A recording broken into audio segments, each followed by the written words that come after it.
Welcome back. Showing the struggles that come with raising a child dealing with mental illness is the focus of a new movie. Sarah Fergani has details on where you can see it and the real-life story that inspired it.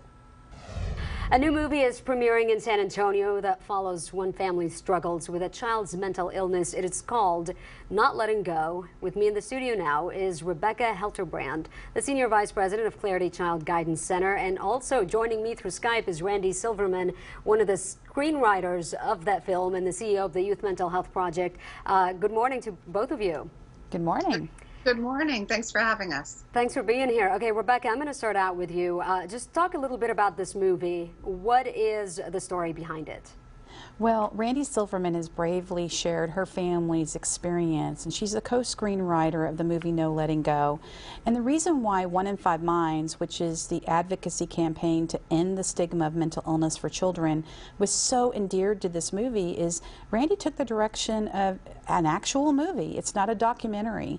So when we go to the movies and we have that incredible human experience of being inspired, of being moved, she's done that. So as you know, fellow Americans, men, women, and children, we can go to the movies, have that popcorn, have that soda, and see this family's journey and be educated along the way, but also be inspired because she's got some amazing actors in this film, such as Kathy Najimy. Okay, Randi, my next question is to you. You helped write this film. This is apparently very personal to you. You have 3 kids, and you were telling me that one of them has a mental illness.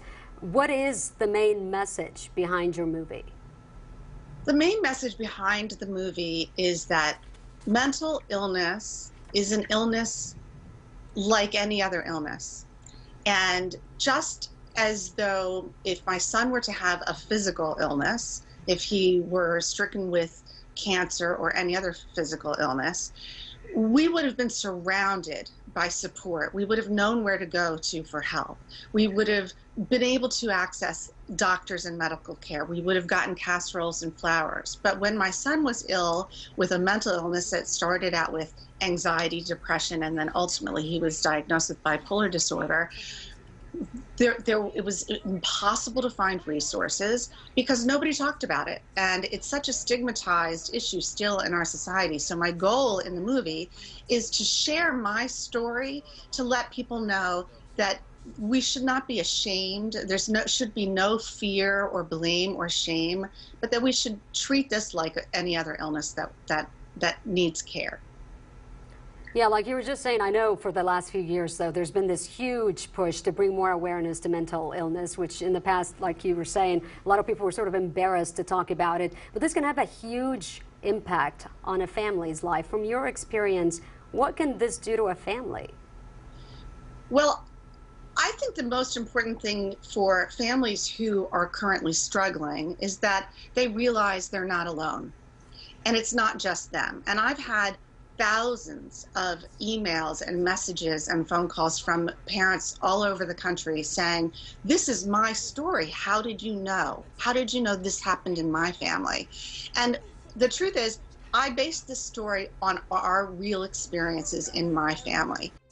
We're talking about, this is a very important issue to also bring here to San Antonio in our community, because obviously a lot of families do suffer from mental illness or know somebody who does. So Rebecca, what kind of resources are available in San Antonio to the families who are struggling with this?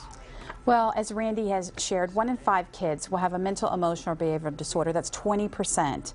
So to access the system of care, you can actually meet many of those members from the system of care at the movie screening that we're hosting. We'll have lots of exhibitors there, doors open at 9:15 a.m., and you can learn about the system of care, view the movie, enjoy that popcorn and drink, and also experience that, you know, stigma is ending because these families aren't suffering in silence. But for a full listing of resources, you can visit 1in5minds.org, and we've got a listing of all Bexar County resources available to families in need. And like you were saying, you can learn about it in person if you do go out to see the movie yourself. That's happening January 21st on Saturday at 10 a.m., correct? Yes, Saturday, January 21st. Doors open at 9:15, so you can start visiting with exhibitors. The movie starts at 10 a.m. We'll have an intermission as well. So your $10 ticket includes all the refreshments that day and all the time with exhibitors, plus Q&A with Randi Silverman herself. the co-screenwriter of this movie at the end of the movie. And how can people get tickets one more time? It's so easy to get tickets. You can just go to eventbrite.com and search for No Letting Go, or you can call 1-877-676-KIDS. All right, excellent. Rebecca Helterbrand and Randi Silverman, both of you, thank you so much for joining us today. Thank you. Still ahead, the lunchtime rush can create bumper-to-bumper traffic for drive-thrus. How one fast food employee is using the force for some quality customer service.